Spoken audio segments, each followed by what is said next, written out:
Bonjour les élèves. Aujourd'hui, on va étudier les accidents cardiovasculaires. Avant de commencer, il faut préparer le matériel suivant. Et il faut suivre les instructions suivantes. À la fin de cette vidéo, vous serez capable de expliquer la cause de l'infarctus du myocarde, citer les symptômes de l'infarctus du myocarde, citer les facteurs qui causent l'infarctus et proposer quelques attitudes pour prévenir l'infarctus. Dans les vidéos précédentes, on a expliqué la structure du cœur. On dit que le cœur est formé de 4 cavités et il y a des vaisseaux sanguins. On parle du rôle de chacun de ces vaisseaux. On parle encore du cycle cardiaque et des phases de ce cycle, de systole auriculaire, de systole ventriculaire et de diastole générale. Et on parle encore du circuit sanguin. On dit qu'il y a une double circulation, une circulation pulmonaire et une circulation générale. Que se passera-t-il si le cœur s'arrête de battre? Et cette ligne sera une ligne horizontale pendant un moment. Posez cette vidéo et pensez aux conséquences. De nombreux facteurs peuvent conduire à arrêter le pompage normal du sang par le cœur. Ce sont les accidents cardiovasculaires. Que veut dire le mot cardiovasculaire?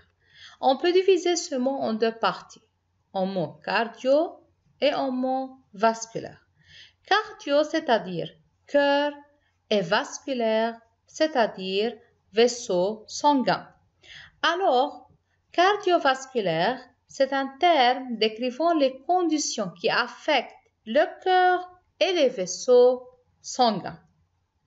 Un exemple des accidents cardiovasculaires, l'infarctus du myocarde. Le mot myocarde, c'est-à-dire le muscle du cœur. Myo, muscle, et carde, cœur, alors c'est le muscle du cœur. L'infarctus du cœur, c'est un accident cardiaque, c'est un accident cardiovasculaire qui résulte d'une mauvaise irrigation, d'un mauvais apport sanguin du muscle cardiaque. Il y a une mauvaise irrigation. C'est le muscle du cœur, alors il y a un mauvais apport de dioxygène et de nutriments à ce muscle. Mais comment les nutriments et le dioxygène peuvent arriver au muscle du cœur?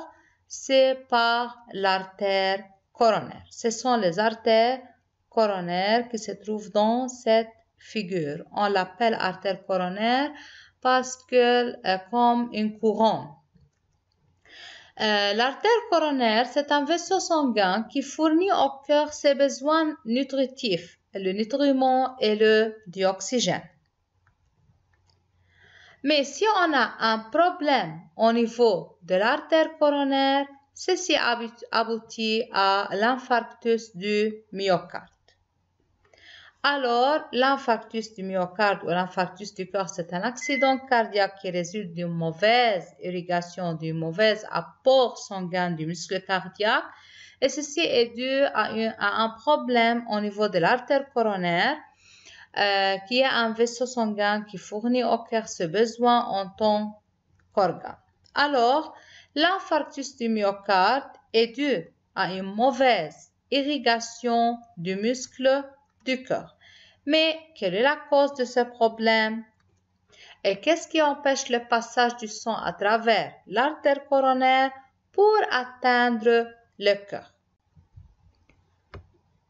Quels sont les types d'aliments présents dans cette image?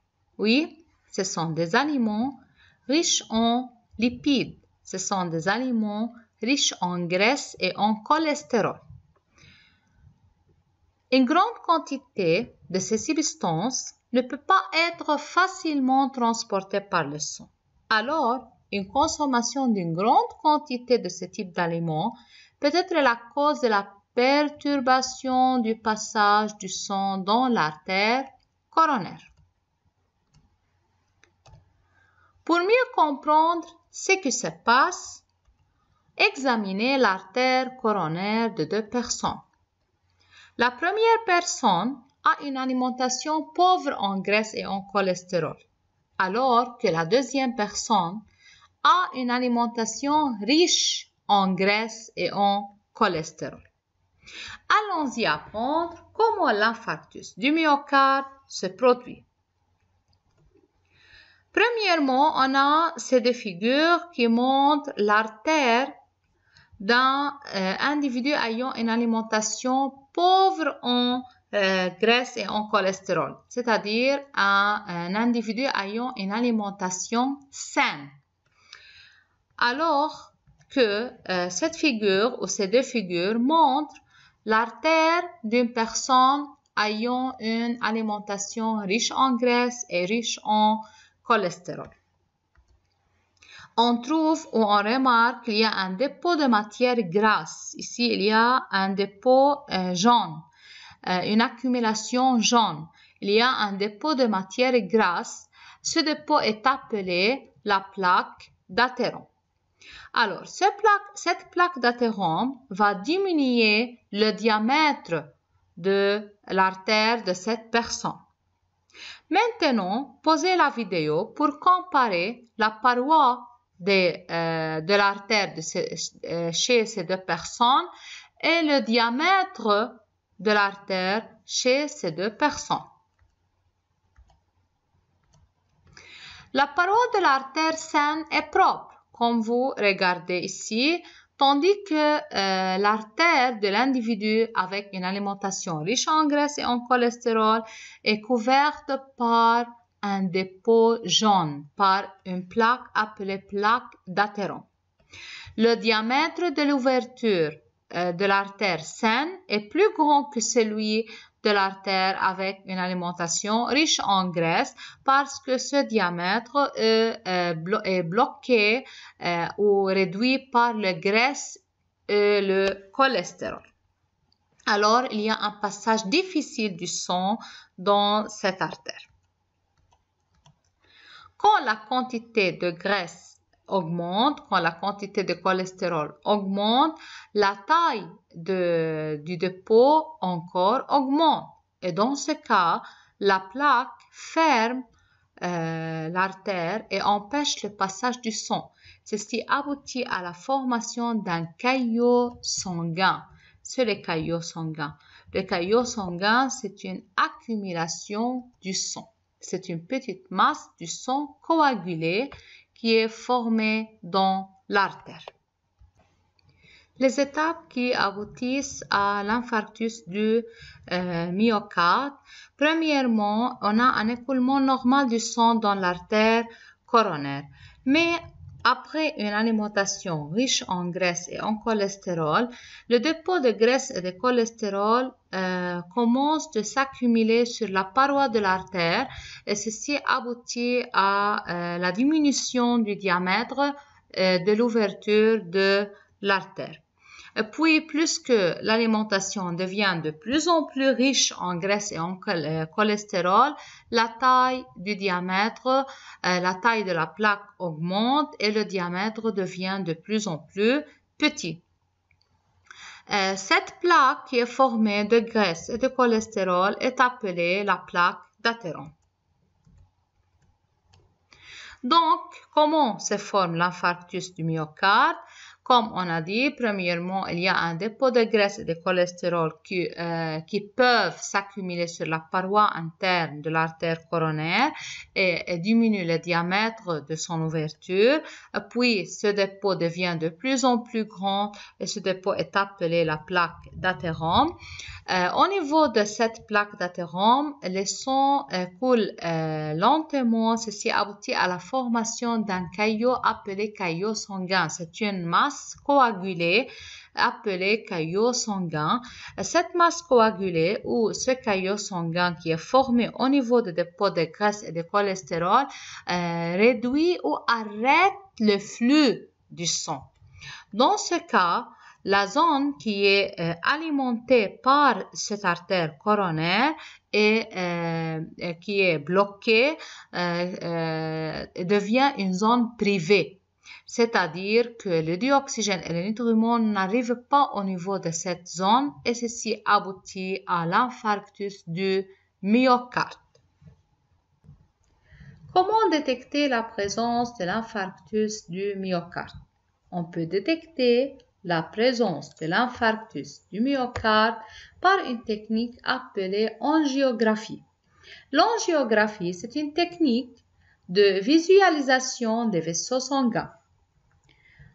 Le tracé obtenu ou l'image obtenue est appelée angiogramme.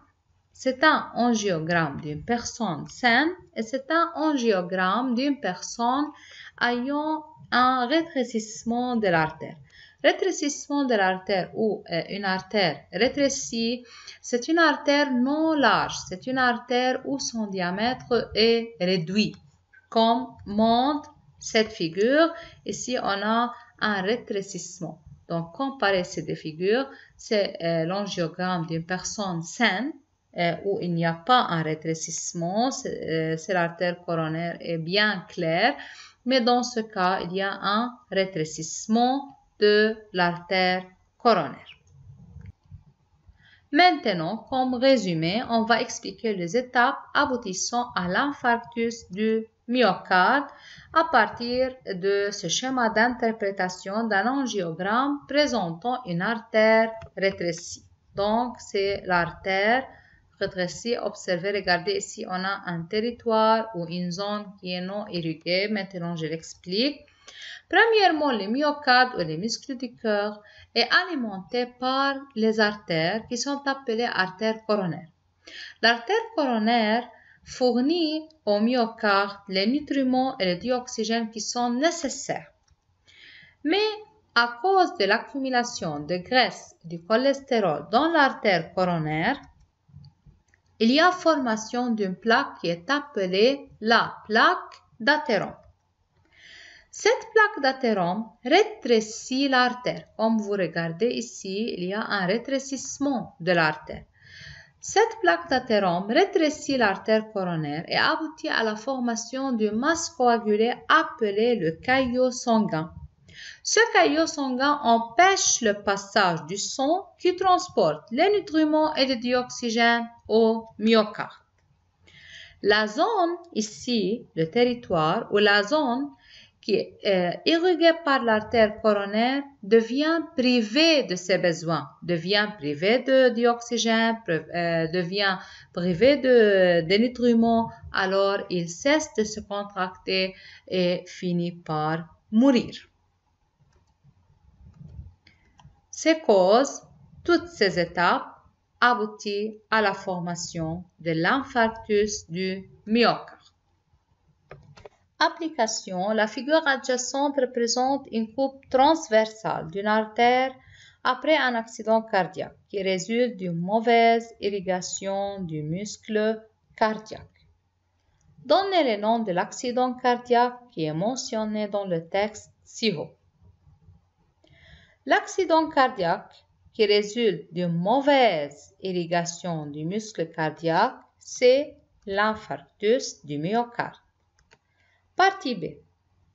Indiquez le nom de la structure X. Oui, très bien, c'est la plaque d'athérome. Quels sont les constituants principaux de la structure X? Oui, la plaque d'athérome est constituée d'un dépôt de graisse et de cholestérol. Qu'appelle-t-on la petite masse du sang coagulé? Très bien, la masse du sang coagulé est appelée le caillot sanguin. Quels sont les symptômes de l'infarctus? L'infarctus a plusieurs symptômes. Douleur dans le bras gauche, dans le dos et les mâchoires, violente douleur de la poitrine, sueur, nausées et vomissements, essoufflement, fatigue et troubles du sommeil, anxiété, sentiment de malheur, maux de tête et vertige. Les causes de l'infarctus du myocarde Hypertension, c'est-à-dire une tension élevée. Sédentarité, c'est quand la personne ne fait pas des activités physiques, ne fait pas de travail. Diabète, l'augmentation du taux de glucose dans le sang. Obésité, tabagisme, cholestérol élevé, stress et l'hérédité. C'est-à-dire que peut-être cette maladie se trouve chez plusieurs personnes de la même famille. Quelques attitudes pour prévenir l'infarctus du myocarde: faire des choix alimentaires sains, maintenir un poids sain, rester actif et faire du sport, ne pas fumer, surveiller votre pression artérielle, manger des aliments faibles en graisse et en cholestérol, contrôler le taux de glucose dans le sang. À la fin de cette vidéo, n'oubliez pas d'écrire ce résumé sur votre cahier de biologie et merci à votre attention.